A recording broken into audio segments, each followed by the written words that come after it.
What is up, people? I hope you're doing well. So I've just finished recording a student interview with my student, Jack. Now, Jack has just acquired a six-figure funded trading account, so huge milestone. In the interview, we essentially spoke about how he was able to acquire this funded account, all whilst working in his construction job, how he was trading and making profits, whilst he was going to and from work in the van, and ultimately, now he's got this six-figure funded account, what his goals are for the future. So I hope you enjoy it. Of course, any questions or comments you have, stick them down below, but I'll see you in the next one. Firstly then, who are you? Yeah, so I'm Jack. I live in Suffolk. I've been in construction for about 3 years now, fitting windows and doors up and down the country. And that's pretty much, my life. Yeah, it's pretty much where I've been at. On site? Sorry? On site then, just working on site basically? Yeah, yeah, so I did new build on site, lugging it out, hard hat, high vis, safety boots, all that sort of stuff. And then I come away from that and I'm doing more customer care work now. So if something's fitted poorly or cosmetically damaged, I'll basically go there, rip it out, refit it, do the making good, make it look pretty again. So, I mean, that's obviously completely different to trading then. What sort of has like this sort of entrepreneurial life been something that you've been sort of living since like early years, or is this something that you've recently started to like really look into? Yeah, so I'll be honest with you. I mean, I've always wanted nice things. And the jobs I have had have never really given me the freedom, first of all, to do what I want. And second of all, the money.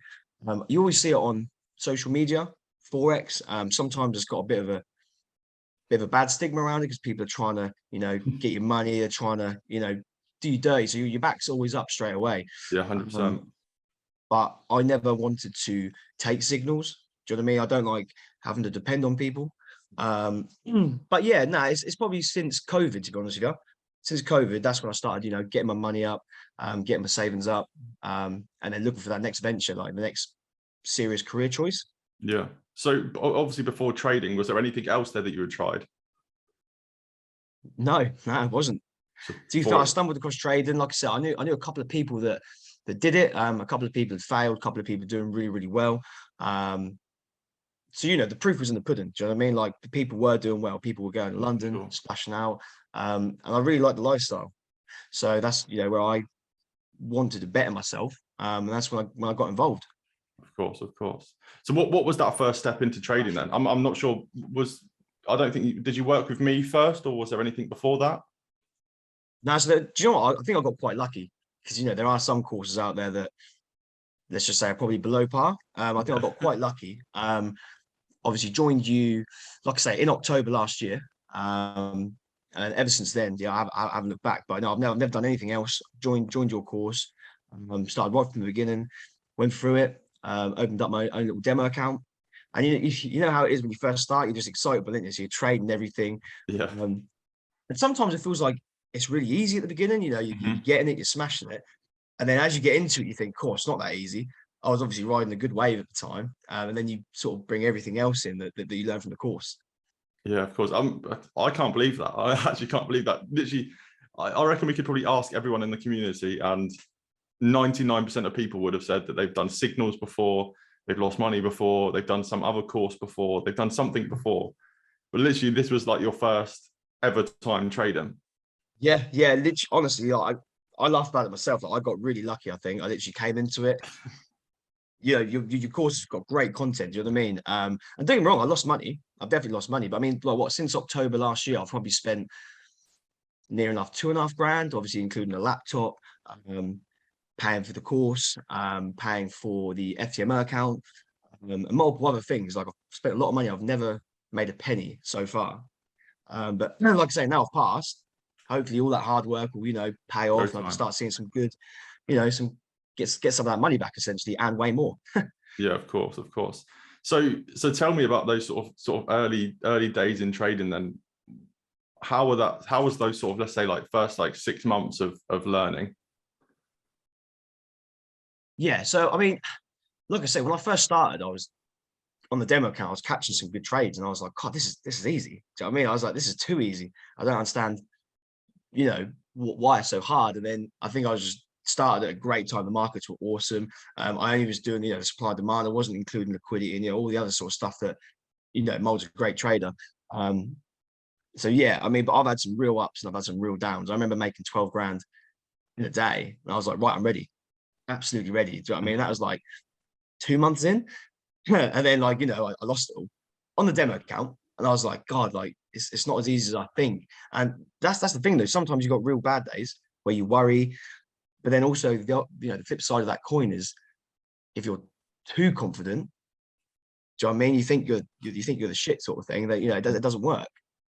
Yeah, massively. So what do you think was like that pivotal moment? Because obviously you've gone from not being profitable to now being, well, you're now a 6-figure trader. So what do you think was the pivotal point that switched when you went from not being consistent to hitting the results you have to obviously now passing? Yeah, so to be honest, it was probably, so I mean, look, I done one FTMO trial. I didn't pass it at all. But I see a lot of people making new FTMO trials all the time. I didn't bother doing that. I just kept using that same account, even though I'd failed, until I saw myself making consistent trades. And I was consistently being more profitable, because there was times where I'd make 5 grand, then I'd lose 5 grand. I'd make 10 grand, I'd lose 10 grand. And it was so like up and down all the time. But yeah, I mean, yeah, that was pretty much it for me. As soon as I started seeing me making good money, more than I was losing, that was it for me. I was like, right, I'm going to go for it. I'm just going to risk it and see what happens. And luckily, it paid off. I think a lot of people do sort of overthink becoming profitable, and they really do try and overanalyze what they're doing to try and find so many specifics to try and find where they can be profitable. Whereas if you just sort of train yourself to find the setups that are good and train yourself to identify the setups that are not good, and then you can just stay disciplined, you can quite easily shift yourself from finding good trades and finding bad trades to finding good trades and being consistent. I mean, I was over trading massively. I think that's a problem as well when you first start. Like, I mean, even now I'm excitable still. Do you know what I mean? I've just passed, and now all I want to do is hit that button. Trade every it's single so hard position. to sit. Yeah, it's so hard to sit on my hands. Like, I mean, I had my account 2 days before I placed something because I didn't see anything I liked, but God, the willpower I needed to not, do you know what I mean, to try and find something was ridiculous. Yeah, I always say it. I think fundamentally trading is actually quite easy. Being able to find the trades is quite easy, and understand the strategy and stuff like that is easy. But it's the psychological side where you find all these trades, but you have to know which ones to trade. You have to know when to sit on your hands. But I think it's the psychology behind it that pushes you into being unprofitable, and ultimately you just start losing loads of trades because you shouldn't be trading. And then where you could have been 100%. profitable, you're so far down, it's so difficult to then come back. Yeah, absolutely. I mean, when I first started, I remember seeing it was like 70% psychology, 30% strategy. At the time, you're thinking, no, come on, that can't be right. But honestly, the emotional roller coaster that I've been through is ridiculous. Yeah. It's ridiculous. Like when I did the FTMO, I mean, there was a point when I was down 5 grand. Do you know what I mean? And I was like, oh my God. Like, and then you're kind of scared to take the trades. And then you miss really good opportunities, and you're kicking yourself, and and then I'm up 5 grand. I'm like, right, cool, I'm doing amazing. Then you think you're not going to make a loss, but then you're trading again. It's so up and down, but it's just the way you sort of control it. Do you know what I mean? I mean, I don't even think now I've 100% learned to love my losses. Even now, I haven't 100% learned to do that yet. That's sort of the next stage in my psychology that I want to overcome. Yeah. Again, I think there's definitely a natural progression, even when you are profitable. So even me now, like I find myself looking at trades and I'm taking trades. And like, why have I taken that? So there's always progression. No matter how profitable you are, you're always going to be analyzing your performance to some basis, regardless of what level of the journey. Like you can, like for example, you can still be there. You can be making money. You might not be at the absolute pinnacle of your profitability, but you're profitable enough to start to look to go full time, to start making money and stuff like that. Like you don't have to be at 100% capacity to actually see results. Exactly. I mean, I want to, obviously I'm just moving out. So I don't want to completely take away my job just yet. But you know, I want to make some good money now. I've passed the account. I want to go down 2 weeks a month at my work because I'm self-employed as well. So I can work because I can still trade while I work. It's just, you know, when I'm driving like all across the country, it's difficult. Yeah. But yeah, I want to go down to 2 weeks a month and then slowly start fizzling out and then go full time. That is the dream now. Yeah. Well, whilst you're on that point, obviously you've been full-time working whilst learning and passing. So how did you manage your trading around your work to obviously get you to this stage? It like I say, because I'm not working in an office-based role. Do you know what I mean? I'm on my own or with my uncle, doing windows and doors. We're driving up and down the country. So a lot of time I've got a lot of time in the morning. I've got a lot of time in the evening because I'm driving 2 hours to the job, 2 hours home. Yeah. My uncle was a legend. I mean, he actually would drive to the jobs and drive home to help to allow me to learn more. Yeah. So that was really good. But yeah, getting up early in the morning was a big thing. There was times I was waking up like, you know, 6:30, but then I have to drive to the yard 7:30, load up for work. It's then 8 o'clock, and I've missed all the opportunities, or at least the part where you're doing your analysis. Yeah. So sometimes I was getting up even earlier than that, but it's what you got to do to succeed, isn't it? Really? Yeah. Well, I think that's something that, I mean, that's how I trade. I'm very much like, I just get up early, trade like the Asian range. I just trade that morning move every single day, and that's it. And then I'm done. So I think having those routines are massive, and you start to see the patterns in how the market moves at that time. So like the same setup will basically play out multiple times a week, and you just jump in the morning, you find it, you take it, and then you're done.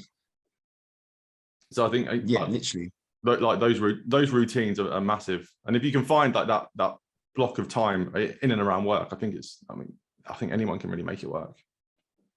Yeah, I mean, like, so I mean, getting up early was a big thing, and also, you know, just going for the 15-minute one sometimes is a lot easier. Like you say, you haven't got to be on the markets watching them intently. You can just set your order, go do your bits, and then come back and check it, you know, as when you get the chance. That was also another big thing, because I was always trying to go for, you know, the 1-minute entries, you know, trying to get the maximum amount of profit, you know, as you do, especially when you just start. You just want to make as much money as you can, as quickly as you can. And it took me a long time to realize, you know, it's not a get rich quick scheme. That's not what it is. Do you know what I mean? You're setting yourself up to fail if you think you're just going to be a millionaire real quick. Yeah, that's it. Well, I think you'll agree with me. Putting the majority of people on like the 15-minute system and just trading the 15-minute time frame. I mean, since we did that, it's been massively pivotal to the community, and I think you'll agree it's much easier to manage in and around work. Yeah, definitely. Like you said before, I mean, I think sometimes people are getting lost in the 1 minute, and myself included, off rubbish 15-minute POIs. Yeah. It was actually getting, you know, you got to go for the root of the problem. Do you know what I mean? So finding those good 15-minute POIs, and then the rest will sort of follow. And I was getting lost in that. Yeah. Well, that's it, isn't it? Like, as long as you understand and you can train yourself to identify the actual areas that you should be trading from, you can trade it off the 15 if that's how you need to trade and you haven't got a lot of time. If you've got time, you can look for a confirmation entry if you've got that ability. And then if you've got more time on the market, you can wait for that initial mitigation, see if your trade plays out, and then you can drop down to the 1 minute and you can use that to scale into those positions, and then you can start to maximize the profit. But that's like so secondary to that initial goal of okay, I need to get in and I need to trade objectively here. If I want to go and become a 6-figure trader, my objective should be to be consistent and making 10% a month. Absolutely. And like I say, like, I mean, a 1 to 3 is amazing. And it took me a long while to realize that as well. I was always going for, like, you know, the 1 to 20s, like the 15s. Well, do you know what I mean? Because again, I was just too greedy. But the 1 to 3s are amazing. Like, I mean, 1 to 3, 5 days a week is still like, what, 15%? Yeah. You only need to catch a few of them and you're there. Exactly. And I'm now realizing that, which is really, really good. And that's really, really helped me with my trading as well. Pulling it down halfway down your laptop screen is not the way. No, not at all. I think it is massive. Like, you shouldn't, I mean, I preach it now a lot. You shouldn't be trying to make your profit from the percentage of your trade. You should be making your profit from the consistency long term and being able to acquire capital. And then being consistent and making a very small, a relatively small amount of profit in a quick amount of time to take care of your psychology. So you're not in the markets for like hours at a time. You're literally like Yeah. when we're trading, we're in and out of the market within like an hour, 2 hours, like maximum. Yeah. So the less time you spend in the market, the less time you're sat there stressing. So then when you do go to make that second trade, you're so level-headed, you can just go bang, smash, another trade done. And then it's just a case of getting 100%. consistency with those numbers. You get that first funded account, you then get your payouts, you get another funded account, you get your payouts. And instead of you trying to improve how much percentage you can make, you just build capital. And then that's where your money comes from. Yeah, absolutely. I mean, another thing that I found out that I was doing that was just not good for my psychology was, instead of looking at just to say I place a trade, I'd be looking at the numbers, the profits. I'd be looking at the numbers. I wouldn't be looking at the graph, seeing where the logical points are to take my money out. Yeah. I'm just, staring at my phone like, oh my God. And I like whole numbers. Do you know what I mean? So if that's just under $2,000, I'm like, no, I want it to be $2,000. Before I know it's 1,400. And I'm like, oh God. Yeah. So yeah, for anyone like watching this, I mean, try not to just watch the numbers on your phone, because it messed with my head quite a lot.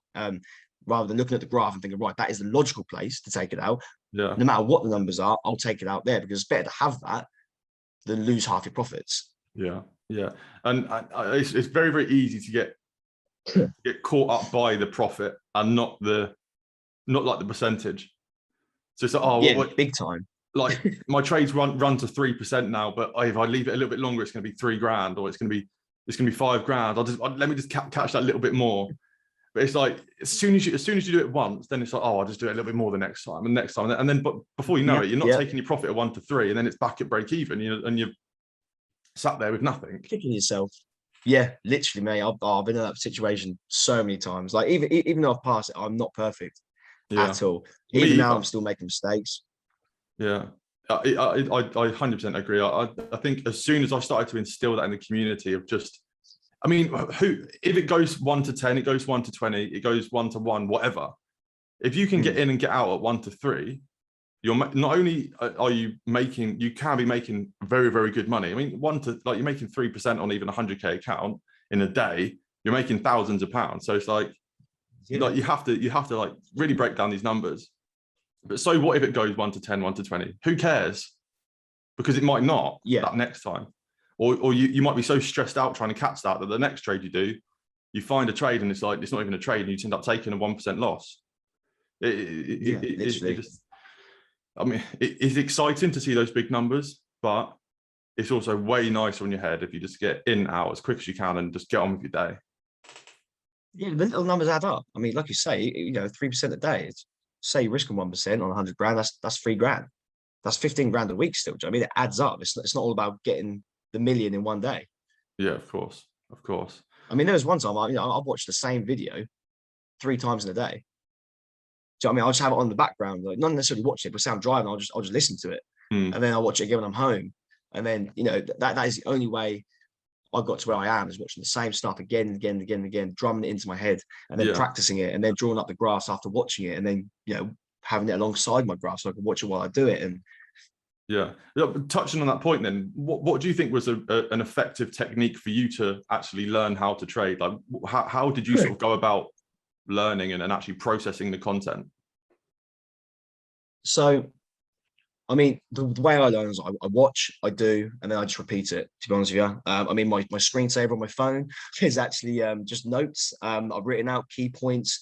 But yeah, writing stuff out was a big thing for me. I've also found setups on TradingView, screenshotted them. So if I see something similar, sometimes I'll refer back to it and go over it again. That was quite handy. But yeah, just watching it every day, just drilling it into my head. Yeah, until it becomes second nature. That is literally it. Yeah, 100%. I mean, it's just that repetition. You put in the reps, and it becomes. I mean, it's just muscle memory at that point, and you can spot the setups, you can spot the patterns. You know what's going to happen when you see this, and then it's so easy to execute off of that basis. Absolutely, yeah, definitely. So you're now a 6-figure trader, massive milestone, of course. Where is next? What's the path ahead? How are you planning to move forward from here? So yeah, so obviously I want to quit my job this year. Ideally before Christmas. Like I said, I have got a house, so I'm not gonna, do you know what I mean, jump in 2 feet. I'm gonna, take it easy. Like I said, I can still trade alongside my job. So at the minute, yeah, that's one avenue. I want to get a new car. That's definitely on the books. My little white stallion, my Ford Fiesta, is good old girl, but yeah, I think she's ready for a new home now. Next year, it's absolutely plausible if I get enough money. I want to get another house, rent it out. Do you know what I mean? Just start building. Yeah. Yeah, To start making that money. So in terms of your actual funding, what's the plan there? Are you going max allocation FTMO and then? absolutely, yeah, absolutely. I want to get, yeah. So obviously, once I'm comfortable doing my first one, with the profits from that, I'll then, like you say, venture out and get the next account. I'll probably go for a 200K one next. I think you can have three, can't you? You can go three 400K allocation with FTMO. Happy days. So get Brilliant. get that 400K and then it's going to try and rinse another prop firm and get that money. Absolutely, mate. Absolutely. That is the goal, mate. As much money as possible, hungry for it. Yeah, max allocation is definitely going to be on the cards, 100%. Hopefully by next year as well. Well, I mean, the good thing about this is once you get past that initial level, that's the hardest part done.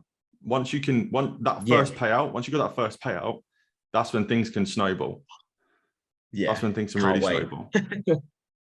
All right, perfect. Well, I'm sure we'll do another interview at some point when we've got those payouts, when you've got another house or whatever. Once we're max allocation, we'll do another interview. But yeah, it's been sick speaking to you. I think a lot of people are going to get a lot of inspiration from this. And yeah, we'll get an update as soon as possible. Absolutely cool. Cheers, mate. Thank you very much. Nice one. Perfect. Cheers, mate. Thanks for that. Take care, mate. Bye-bye. Nice one. See ya. Bye-bye.